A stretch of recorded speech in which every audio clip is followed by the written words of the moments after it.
Hello guys, welcome to Vistas Academy. आज मैं आप लोगों के लिए लेकर आ गया हूं बेटा चेकलिस्ट फॉर ऑल्टरनेटिंग करंट। ऐसी भौकाल चेकलिस्ट होने वाली है बेटा, भौकाल तो होगी बेटा। ये मेरा दूसरा शूट है इस चेकलिस्ट का। पहले शूट में वॉइस नहीं आई बेटा, क्या करेगा, माइक ऑन करना भूल गया। तो चलो कोई बात नहीं बेटा, इस वीडियो को दोबारा शूट कर लेगा, ऐसे कोई दिक्कत परेशानी नहीं है। तो बेटा आज हम लोग क्या करते हैं बेटा, ऑल्टरनेटिंग करंट के बारे में सेट करते हैं। ठीक है बेटा, फ्रेम चेक कर लेते हैं बेटा। फ्रेम चेक करना बहुत जरूरी है। ये हमारा फ्रेम है, सही है सर। तो सबसे पहले स्टार्ट करते हैं सर ऑल्टरनेटिंग करंट से। किससे स्टार्ट करते हैं सर? Alternating current. जी हां, मैंने कहा सर ऑल्टरनेटिंग करंट क्या होता है, किस तरीके का करंट है, किस प्रकार का करंट है। तो इन्होंने मुझे बताया कि बेटा ऑल्टरनेटिंग करंट एक ऐसा करंट होता है जिसकी डायरेक्शन जो है वो क्या हो बेटा, साइमल्टेनियसली चेंज हो। मैंने तो सुना है गुरुजी कि इसकी मैग्नीट्यूड भी बदलना चाहिए बार बार। तो भैया ऐसा कोई जरूरी नहीं है ना। जस्ट डायरेक्शन में चेंज आए तो वो ऑल्टरनेटिंग करंट होगा, है ना बेटा। डायरेक्शन को बस साइमल्टेनियसली यानी कि डायरेक्शन को पीरियोडिकली चेंज करे। क्या करे बेटा? डायरेक्शन को पीरियोडिकली चेंज करे तो वो ऑल्टरनेटिंग करंट कहलाएगा। मैं कहा ठीक है सर, कोई दिक्कत नहीं है ना। अच्छा, मैंने कहा सर अब थोड़ा सा आप मुझे एक्सप्रेशन ऑफ करंट बता दीजिए। ठीक है बेटा, करंट की एक्सप्रेशन के बारे में बता दीजिए, एक्सप्रेशन ऑफ करंट्स। मैं कहा ठीक है सर, बता देंगे, कोई दिक्कत नहीं है। मैंने कहा देखो भाई, सिंपल सी बात है, I is equal to I naught sine omega T लिख सकते हो, या फिर I is equal to I naught cos omega T लिख सकते हो, कोई दिक्कत परेशानी नहीं है। मैंने कहा सर एक बात बताइए कि अगर आप बोल रहे हैं कि करंट साइन या कॉस का फंक्शन है, फिर तो ये क्या हो गए सर, ये पीरियोडिक हो गए। ये फंक्शंस कैसे हो गए सर? पीरियोडिक हो गए। मैं कहा भाई बिल्कुल, साइन और कोसाइन की तरह जो हमारा ऑल्टरनेटिंग करंट होता है या फिर ऑल्टरनेटिंग वोल्टेज होता है, वो पीरियोडिकली अपनी वैल्यू, अपनी डायरेक्शंस को क्या करता है, चेंज करता है। मैं कहा ठीक है सर, कोई दिक्कत परेशानी नहीं है, एकदम बढ़िया तरीके से समझ आ गई। अच्छा, मैंने कहा सर यहां पर मैं एक्सप्रेशन सिर्फ करंट के लिए लिख रहा हूं, तो ये नाराज मत हो जाना कई बच्चे कि भैया आपने तो वोल्टेज के लिए एक्सप्रेशन ही नहीं लिखा, हम कहां से करेंगे वोल्टेज का एक्सप्रेशन। अरे भैया, करंट को वोल्टेज से रिप्लेस कर दो। I is equal to I naught sine omega T लिखा है तो V is equal to V naught sine omega T कर दो, बात खत्म। अच्छा है ना। अच्छा, कुछ जनरल फॉर्मूले, ठीक है बेटा, जनरल फॉर्मूले, ठीक है बेटा। अच्छा, जैसे कि ये वाला, या फिर जो अगर किसी भी चीज के ऊपर बार लगा हुआ है बेटा, ये जो साइन होता है ये हमारा एवरेज का साइन होता है। ठीक है बेटा, AVERAG होता है बेटा, AVE एवरेज का साइन होता है। ठीक है सर, अगर मैं एक पूरे साइकिल के लिए साइन थीटा या फिर कॉस थीटा का एवरेज लूं, ठीक है बेटा, तो वो 0 आता है। या फिर अगर मैं एक पूरे साइकिल के लिए साइन स्क्वायर थीटा या फिर कॉस स्क्वायर थीटा का एवरेज लूं तो वो कितना आता है, वो भी 0 आता है सर। कोई दिक्कत परेशानी वाली बात नहीं है ना। अब इन्हीं चीजों पर बेस्ड हम कुछ चीजें देखेंगे। ठीक है सर, हम देखेंगे average value of a current. क्या देखेंगे? Average value of current. ठीक है बेटा, है ना। अच्छा, अगर आपको एवरेज करंट निकालना है ना, यानी कि आई निकालना है, आई एवरेज, तो एवरेज करंट का देखो फॉर्मूला क्या है, बड़ा ही सिंपल है, integration of I D T upon में इंटीग्रेशन डी टी। कहते भैया ये फॉर्मूला कहीं देखा देखा लग रहा है, मुझे तो देखा देखा लग रहा है। ये फॉर्मूला पता है कब लगता है? जब भी हमारे को किसी एक एवरेज, ऐसे फंक्शन का एवरेज निकालना हो जो कि टाइम के साथ वेरी कर रहा हो। क्या कर रहा हो? टाइम के साथ वेरी कर रहा हो। ठीक है बेटा, जैसे करंट टाइम के साथ वेरी कर रहा है और उसका एवरेज निकालना है, तो आपने क्या कर दिया, I D T by D T, है ना। अगर आपको वेलोसिटी निकालनी होती है और वो टाइम के साथ वेरी कर रही होती है, तो क्या करते हैं, integration of V D T by D T. ठीक है बेटा, और sorry integration of A D T by D T. ठीक है बेटा, एक minute, V D T by D T, sorry. ठीक है। अच्छा, एक्सेलरेशन के लिए भी यहां पर एक्सेलरेशन पुट कर देते, कोई दिक्कत परेशानी यहां पर नहीं रहती, कोई दिक्कत परेशानी यहां पर नहीं रहती। ठीक है। अच्छा, अब सर मुद्दा क्या है कि ये हमारा टाइम एवरेज्ड फंक्शन है। ये हमारा क्या है बेटा? Time averaged function. अच्छा अच्छा, अगर मैं बोलूं I average for full cycle, for full cycle, full cycle का मतलब है बेटा 0 से लेके कैपिटल टी तक के लिए अगर मैं एवरेज करंट की बात करूं तो बेटा ये हमारा होता है 0। कितना होता है सर? 0। और वहीं अगर मैं एवरेज करंट की बात करूं किसके लिए बेटा? For half cycle, for half cycle.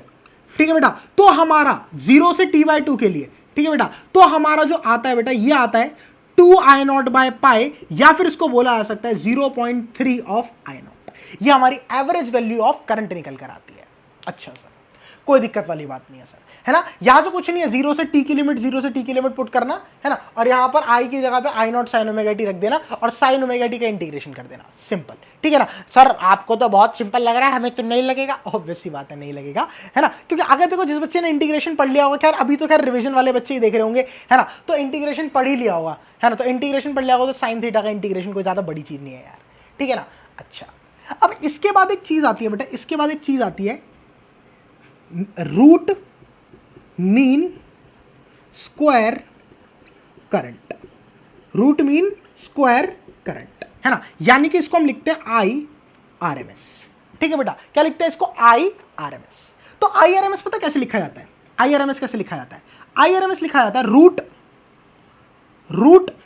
ठीक है बेटा, मीन का फॉर्मूला तो ये है बेटा, मीन और एवरेज एक ही बात होती है, integration of I dt upon में इंटीग्रेशन dt स्क्वायर, यानी कि I का स्क्वायर। तो बेटा ये हमारा क्या बन गया? रूट मीन स्क्वायर, ठीक है बेटा। अगर आप इसको 0 से t के लिए इंटीग्रेट करेंगे, 0 से t के लिए इंटीग्रेट करेंगे तो ये आपको वैल्यू देगा I0/√2 की। हालांकि इसका इंटीग्रेशन बहुत कॉम्प्लिकेटेड हो जाएगा, है ना, क्योंकि रूट में भी है, फिर यहां पर इंटीग्रेशन भी करना है, वो भी साइन स्क्वायर ωt का। उनका इंटीग्रेशन डायरेक्टली तो होता नहीं है ना, 1 - cos 2 ωt/2 करके करना पड़ता है, तो वो बहुत लेंदी हो जाएगा। खैर इसकी जो वैल्यू निकल कर आएगी वो आएगी I0/√2, है ना, और इसको हम प्यार से बोलते हैं 0.70 ऑफ I0, ठीक है बेटा, 0.70 ऑफ I0, ठीक है सर, कोई दिक्कत नहीं है। ये रूट मीन स्क्वायर करंट है।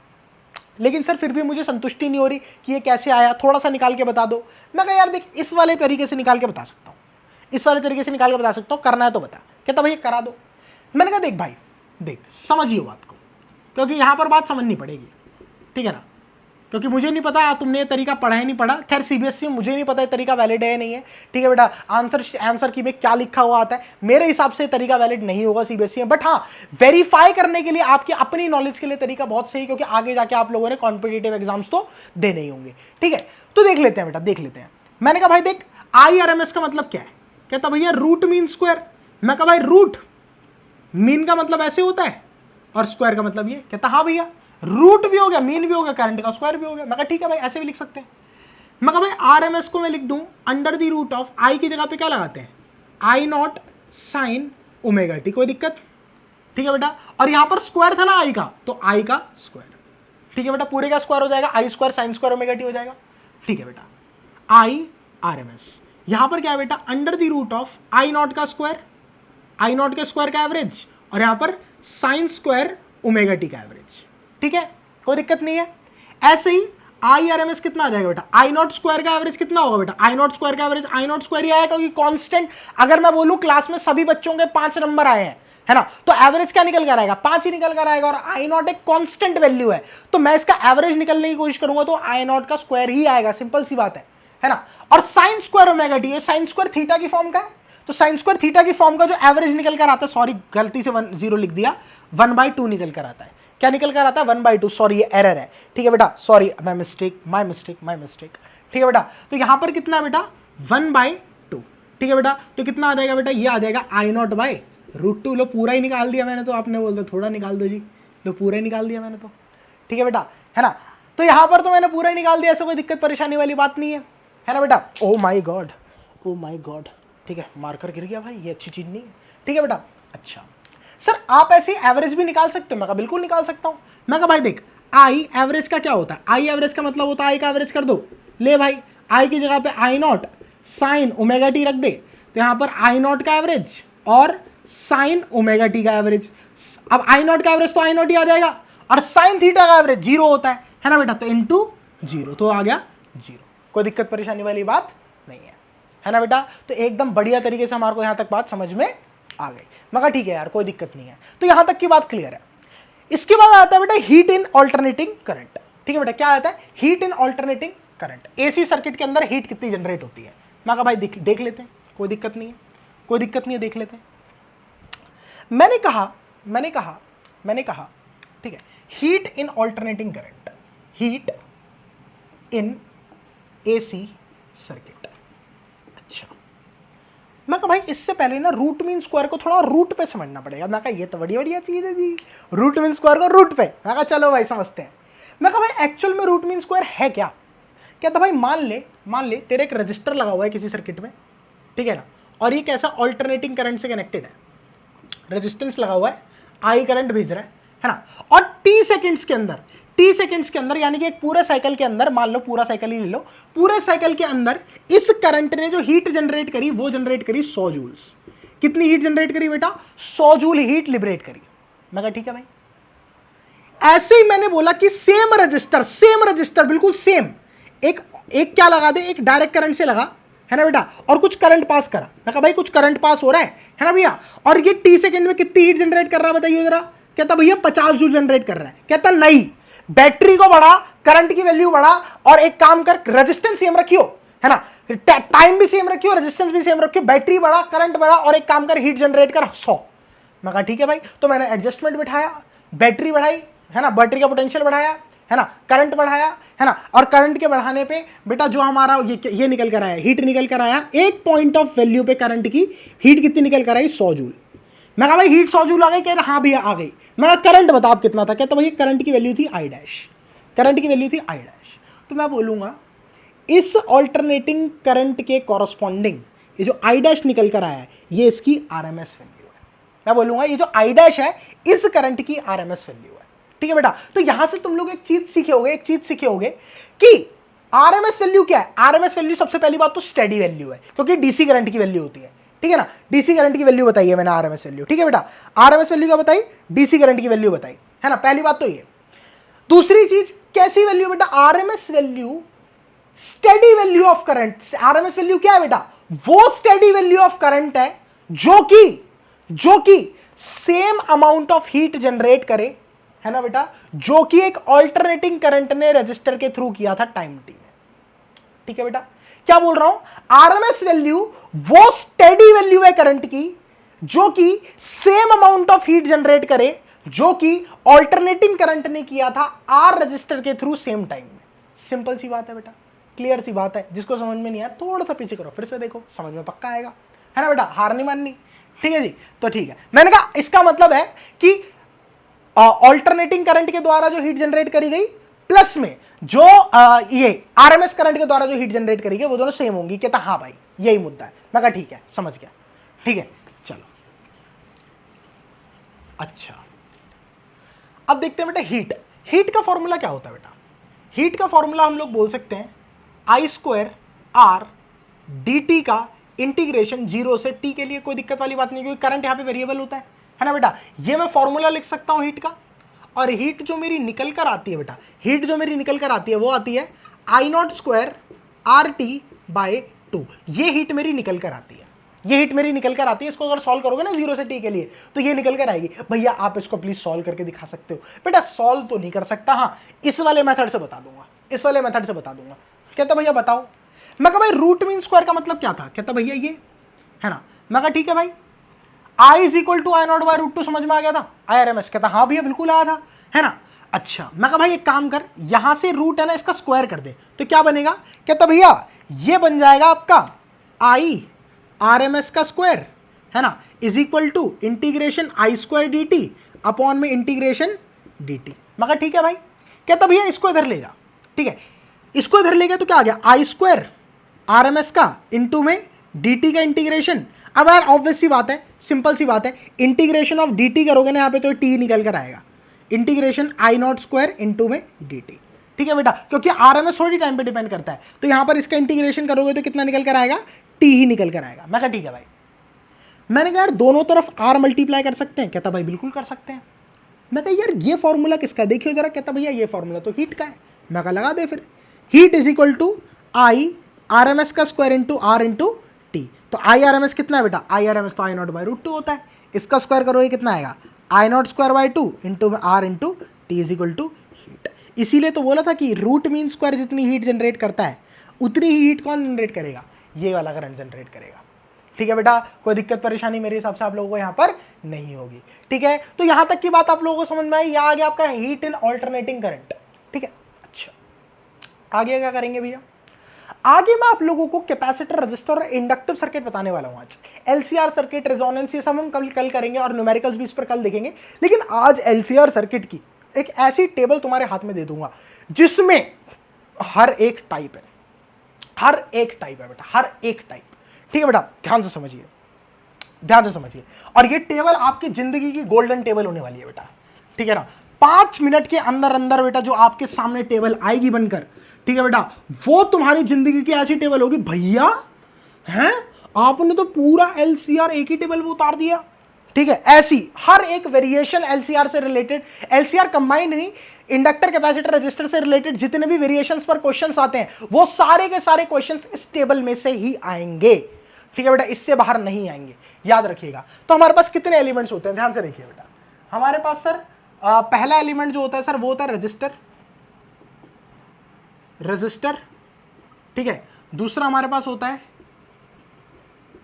कैपेसिटर। ठीक है सर, और तीसरा हमारे पास होता है इंडक्टर। 3 होते हैं सर, कोई दिक्कत वाली बात नहीं है। मैंने कहा भाई टेबल बना लो, टेबल बना लो।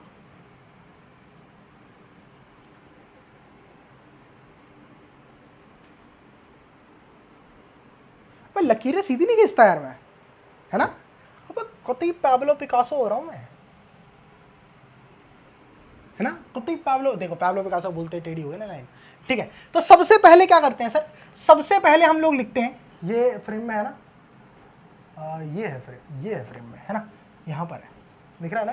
हाँ ठीक है, एक्सप्रेशन ऑफ करंट, करंट का एक्सप्रेशन लिखते हैं। करंट का एक्सप्रेशन तीनों के लिए कॉमन ले लेते हैं। ठीक है, I is equal to I naught sine omega T, इसके लिए भी I is equal to I naught sine omega T, और इसके लिए भी क्या ले लेते हैं, I is equal to I naught sine omega T. Same ले लेते हैं तीनों के लिए, तीनों के लिए करंट का एक्सप्रेशन सेम ले लिया। ठीक है, अब हम क्या करेंगे, एक्सप्रेशन फॉर वोल्टेज लिखेंगे। तो भैया वोल्टेज तुम लोगों को पता है, रजिस्टर का वोल्टेज तो सेम ही है ना बेटा, V is equal to V naught sine omega T, सबको पता है बेटा, है ना, कि करंट के रजिस्टर के केस में करंट और वोल्टेज सेम सेम चलते हैं बेटा, बिल्कुल सेम सेम चलते हैं, है ना। मैं कहा ठीक है भाई कोई दिक्कत नहीं है। कहते भाई कैपेसिटर में क्या होता है, मैं कहा भाई कैपेसिटर में करंट आगे होता है पाई बाय 2। कह रहे कैसे याद करें भैया, ये याद ही नहीं होता भैया, है ना। स्लोगन मेरे पीछे पीछे बोलेंगे बेटा, मेरे पीछे पीछे, कैपेसिटर में करंट आगे, इंडक्टर में ईएमएफ आगे, कैपेसिटर में करंट आगे, इंडक्टर में ईएमएफ आगे, कैपेसिटर में करंट आगे, इंडक्टर में ईएमएफ आगे। बेटा ये जयकारे बेटा अपने घर के बाहर लगाने बेटे, जब तक गली वाले ना सोचो इसके अंदर आ गई है माता, तब तक ये जयकारे बेटा गली के बाहर बसते रहने चाहिए। ठीक है, कि कैपेसिटर में करंट आगे, इंडक्टर में ईएमएफ आगे, कैपेसिटर में करंट आगे, इंडक्टर में ईएमएफ आगे, बिल्कुल पागल हो जाना बेटा। और कितना कितना आगे होता है, पाई बाय 2, ये तो सबको पता है ना। कैपेसिटर में करंट आ गया कितना, पाई बाय 2।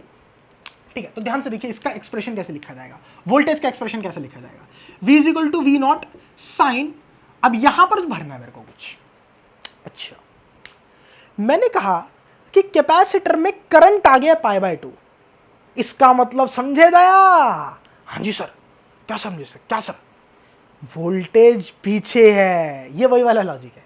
ठीक है ना भाई, ऑब्वियस सी बात है, करंट आ गया तो वोल्टेज पीछे होगा ना यार, है ना। अगर करंट मैं बोलूं पाई बाय 2 आ गया वोल्टेज से, तो सिंपल सी बात है कि भाई वोल्टेज पीछे होगा करंट से पाई बाय 2, है ना, कैपेसिटर के केस में, है ना। तो भैया अगर मेरा करंट ओमेगा टी पे चल रहा है और मैं बोलूं कि वोल्टेज करंट से पाई बाय 2 पीछे है, और ध्यान से समझो कि जो करंट है वो ओमेगा टी पे है और वोल्टेज पाई बाय 2 पीछे, यानी कि वोल्टेज कहां होगा, omega T minus pi by 2 पे, है ना बेटा। कहां होगा, omega T minus pi by 2 पे।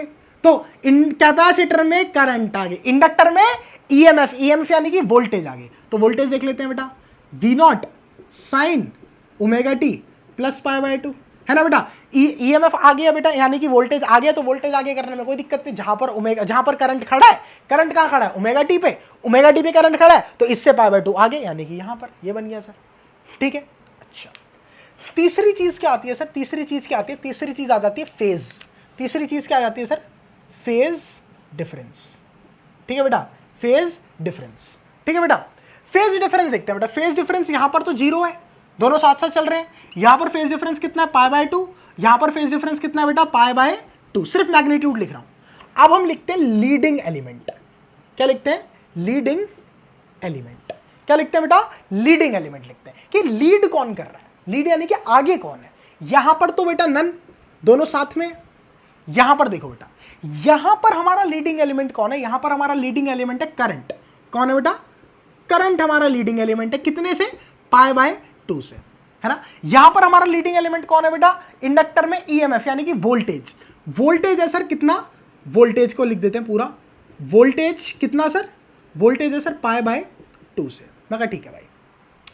अगला देख देते हैं रेजिस्टेंस। अगला क्या देखें, रेजिस्टेंस, है ना। यानी कि हमारा ये जो सर्किट है, चाहे अगर मैं ऑल्टरनेटिंग बैटरी के साथ रेजिस्टर लगाऊं, या फिर रेजिस्टर हटा के कैपेसिटर लगाऊं, या फिर कैपेसिटर हटा के इंडक्टर लगाऊं, है ना बेटा, तो वो कितना रेजिस्टेंस ऑफर करेंगे बेटा, कितना रेजिस्टेंस ऑफर करेंगे सर्किट में। तो भैया ये तो आर रेजिस्टेंस ऑफर करेगा, ये रेजिस्टेंस ऑफर करता है एक्स सी, जिसको हम बोलते हैं 1/c ओमेगा, है ना बेटा। और यहां पर ओमेगा, यहां पर सबको लिख देता हूं कि ओमेगा इज इक्वल टू 2πμ होता है ना। तो भैया ये ऐसे ऑफर करता है, और इसको हम बोलते हैं कैपेसिटिव रिएक्टेंस, ठीक है बेटा। और यहां पर XL ऑफर करता है, जो इंडक्टर होता है वो XL ऑफर करता है, ठीक है जी। ये होता है L ओमेगा। L क्या होता है बेटा, इसका सेल्फ इंडक्टेंस, किसी भी कॉइल का सेल्फ इंडक्टेंस। और इसको हम प्यार से क्या बोलते हैं बेटा, इंडक्टिव रिएक्टेंस, इंडक्टिव रिएक्टेंस, ठीक है बेटा। अच्छा, अब भाई मुद्दा क्या है, अब अगला देखते हैं बेटा। रेजिस्टेंस यहां पर ही है, यहां पर ही है, यहां पर ही है। अच्छा जी, ठीक है सर, यहां तक की बात समझ ली। अब हम समझते हैं फेजर डायग्राम। क्या समझते हैं, फेजर डायग्राम, ठीक है बेटा। फेजर डायग्राम देखते हैं, फेजर डायग्राम। फेजर डायग्राम समझते हैं कि अगर मान लीजिए आपका करंट इधर है ना सर, तो यहां पर ऑब्वियस सी बात है कि सर करंट इधर है तो वोल्टेज भी किधर ही होगा, इधर ही होगा। करंट भी इधर और वोल्टेज भी इधर, है ना, क्योंकि दोनों के दोनों क्या चल रहे हैं बेटा, दोनों के दोनों साथ में चल रहे हैं। दोनों के दोनों क्या चल रहे हैं बेटा, दोनों के दोनों साथ में चल रहे हैं। समझ में आ रही है बेटा। अच्छा, दूसरा केस क्या होता है सर, दूसरा केस हमारा आता है इस केस में, ये चीज आती है ना, कि अगर मेरा करंट यहां पर है तो ऑब्वियस सी बात है कि मेरा वोल्टेज क्या होगा बेटा, π/2 पीछे, π/2 पीछे, है ना, कैपेसिटर के केस में, है ना, क्योंकि यहां पे π/2 पीछे चलता है ना कैपेसिटर, ओ वोल्टेज, है ना, करंट आगे चलता है। तो और यहां पर देखो करंट मेरा जहां पर भी है उससे π/2 आगे क्या बना दीजिए बेटा, उससे π/2 आगे बना दीजिए आप वोल्टेज। क्या बना दीजिए, π/2 आगे वोल्टेज बना दीजिए। मैंने कहा ठीक है सर, कोई दिक्कत परेशानी वाली बात नहीं है, ठीक है सर। अब चौथा आ जाता है, अब अगला आ जाता है बेटा ग्राफ। अगला आ जाता है बेटा ग्राफ, ठीक है बेटा। ग्राफ देखते हैं बेटा, ग्राफ कैसा आएगा, ग्राफ देखते हैं बेटा। ग्राफ हमारा बनेगा, ध्यान से समझिएगा, ये एलिमेंट बच्चों को समझ नहीं आता है कई बारी। करंट तो देखो तीनों के लिए हमने sin ωt sin ωt sin ωt लिया है, तो sin ωt का ग्राफ बना दो। तीनों के लिए क्या बना दो, sin ωt का ग्राफ बना दो। जो ब्लैक कलर से मैं बना रहा हूं ये हमारा किसका है बेटा, करंट का ग्राफ है। अब वोल्टेज का बना दो भाई, वोल्टेज तो यहां पर भी sin ωt है, तो लीजिए सर ये हमारा वोल्टेज बन गया रजिस्टर के लिए। सर यहां पर वोल्टेज π/2 पीछे है ना, अगर ये ωt की लाइन है तो π/2 कैसे बनेगा सर, π/2 यहां से निकल के आएगा ऐसे करके, ठीक है जी। ये हमारी ωt की लाइन है, यहां से ωt स्टार्ट हो रहा है तो ωt प्लस π/2 है वोल्टेज यहां पे, तो प्लस π/2 कहां से मिलेगा बट यहां, ये हमारा प्लस π/2 की लाइन हो गई, ठीक है बेटा। तो जो ब्लू मार्कर से बनाया मैंने यहां पर, ठीक है बेटा, वो हमारी वोल्टेजेस है, ब्लैक मार्कर वाली हमारी क्या है, करंट। अच्छा सर, अब यहां पर हमारा एक बहुत ही important type, resistance versus frequency का ग्राफ, ठीक है बेटा। रेजिस्टेंस वर्सेस फ्रीक्वेंसी का ग्राफ देखते हैं सर, देखते हैं, है ना। यहां पर आप लोग रेजिस्टेंस वर्सेस फ्रीक्वेंसी, क्योंकि आप लोगों को पता है जो ऑल्टरनेटिंग करंट होता है, ऑल्टरनेटिंग करंट होता है वो अपनी डायरेक्शन बार बार चेंज करता है, तो ऑब्वियस सी बात है बेटा उसकी कोई ना कोई क्या होगी बेटा, फ्रीक्वेंसी होगी, है ना। तो बेटा यहां पर अगर मैं आर वर्सेस फ्रीक्वेंसी का ग्राफ बनाऊंगा तो इसका तो स्ट्रेट लाइन जाएगा, क्योंकि ये रेजिस्टेंस फ्रीक्वेंसी पे कहीं भी डिपेंड करता हुआ नहीं दिख रहा, नहीं दिख रहा। तो देखो यहां पर देखो XC डिपेंड कर रहा है फ्रीक्वेंसी पे, कहता सर बिल्कुल कर रहा है। मैं कहा कैसे, कहता भाई ओमेगा 2πμ होता है। मैं कहा हाँ। मैंने कहा भाई XC फिर यहां पर 2πμ लगाओगे तो हमारे को दिखेगा कि XC जो है इनवर्सली प्रोपोर्शनल टू म्यू है ना, यानी कि कैसे वेरी कर रहा है, इनवर्सली वेरी कर रहा है। कैसे वेरी कर रहा है बेटा, इनवर्सली वेरी कर रहा है। तो अगर मैं यहां से बनाऊं XC और म्यू का ग्राफ, तो इनवर्स का ग्राफ आएगा, XC इनवर्सली प्रोपोर्शनल टू 1/μ, ठीक है बेटा। और तीसरा यहां पर देखो बेटा, तीसरा और आखिरी है ना बेटा, यहां पर देखो 0 XL और यहां पर म्यू। यहां से देखो ये L ओमेगा है, तो ओमेगा की जगह अगर आप 2πμ डालते हैं तो यहां पर क्या आ जाएगा, XL is equal to XL proportional to mu, है ना बेटा, XL प्रोपोर्शनल टू म्यू, है ना बेटा, तो ये डायरेक्टली वेरी करेगा सर, ये हमारा कैसे वेरी करेगा, डायरेक्टली वेरी करेगा। जी हाँ सर, कुछ इस प्रकार, कोई दिक्कत नहीं है। अच्छा, अब सर हम एक चीज और बताने चाहते हैं बेटा, हम बताना चाहते हैं कि जो हमारा ये है बेटा रजिस्टर है, वो अलाउ करता है डीसी को भी और एसी को भी, ठीक है बेटा। और जो हमारा कैपेसिटर होता है बेटा, ये अलाउ करता है सिर्फ और सिर्फ एसी को, ठीक है बेटा। और जो हमारा ये है बेटा इंडक्टर है ना, ये अलाउ करता है सिर्फ और सिर्फ डीसी को, ठीक है बेटा। यानी कि ये एसी को ब्लॉक कर देगा और ये डीसी को ब्लॉक कर देगा, ठीक है जी। और ये किसी को भी ब्लॉक नहीं करेगा, दोनों को बराबर से पास होने देगा, ठीक है। अब इसका रीजन जान लें, इसका रीजन जान लें क्या होता है। ये देखो बेटा, हम लोगों को पता है कि जो हमारा एसी होता है बेटा, उसकी फ्रीक्वेंसी बहुत ज्यादा हाई होती है, और जो डीसी होती है बेटा, उसकी तो फ्रीक्वेंसी नहीं होती, उसकी तो फ्रीक्वेंसी जीरो होती है, ठीक है ना। जीरो कह सकते हो या फिर आप कह सकते हो बहुत ज्यादा लो होती है, बहुत लो होती है डीसी की फ्रीक्वेंसी। अच्छा, मैंने कहा सर आप एक काम करिए, यहां पर एक्स सी और एक्सएल कैलकुलेट करिए, यहां पर एक्स सी और एक्सएल लिखिए।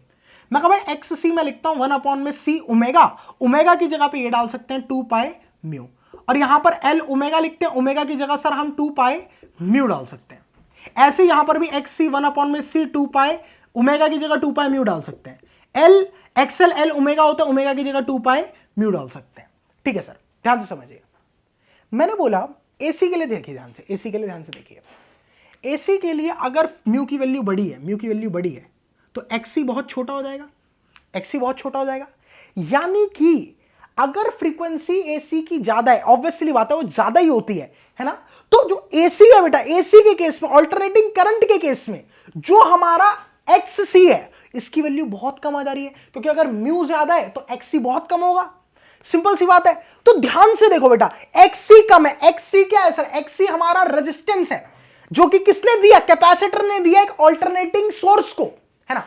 अगर कैपेसिटर अल्टरनेटिंग सोर्स को रेजिस्टेंस कम दे रहा है, तो ऑब्वियस सी बात है बेटा, करंट क्या होगा, बहुत ज्यादा हाई होगा, बहुत ज्यादा हाई होगा, क्योंकि जहां रेजिस्टेंस कम वहां करंट हाई, है ना। तो इस वजह से क्या करता है बेटा, ये अलाउ कर देता है एसी को, ठीक है सर। डीसी देखते हैं, यहां पर देखते हैं, यहां पर सर एक्सएल के केस में फ्रीक्वेंसी बहुत ज्यादा हाई है, तो ऑब्वियस सी बात है कि एक्सएल भी बहुत ज्यादा हाई होगा। अब एक्सएल अगर बहुत ज्यादा हाई है ना, तो यानी कि जो हमारा इंडक्टर है ना, ये ऑल्टरनेटिंग फ्रीक्वेंसी को बहुत ज्यादा रेजिस्टेंस प्रोवाइड कर रहा है, ज्यादा रेजिस्टेंस प्रोवाइड कर रहा है, यानी कि ब्लॉक कर रहा है, ठीक है। अच्छा, डीसी के केस में देखते हैं, डीसी के केस में फ्रीक्वेंसी कम होती है, अगर फ्रीक्वेंसी कम है तो ऑब्वियस सी बात है रेजिस्टेंस बहुत ज्यादा हो गया, है ना। तो डीसी के केस में कैपेसिटर बहुत ज्यादा रेजिस्टेंस देता है, तो इसीलिए वो ब्लॉक कर रहा है। यहां पर देखो एक्सएल के केस में भाई एक बात बताओ, डीसी के केस में फ्रीक्वेंसी कम होती है तो एक्सएल भी कम होगा, तो इसका मतलब इंडक्टर डीसी को बहुत ही कम रेजिस्टेंस दे रहा है, यानी कि वो उसको अलाउ करेगा, इसलिए अलाउ कर रहा है डीसी को।